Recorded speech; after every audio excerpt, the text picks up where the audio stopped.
ওই ভাই, তোমাকে বলতাছি, ভিডিওটা ধাক্কা দিও না ভাই। শোনো, নিজেকে দামি বানানোর চেষ্টা করো।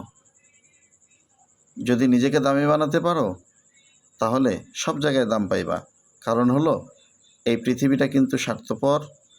আর নিজেকে যত বেশি দামি বানাবা, দেখবা এই পৃথিবীটা তোমাকে অনেক দাম দিয়ে কিনে নেবে।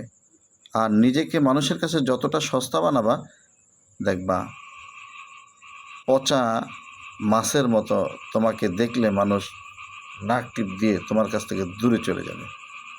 এই জন্য নিজেকে দামি বানানোর কোনো বিকল্প নেই। এখন থেকে অন্য কাউকে নয়, নিজেকে দামি বানাও।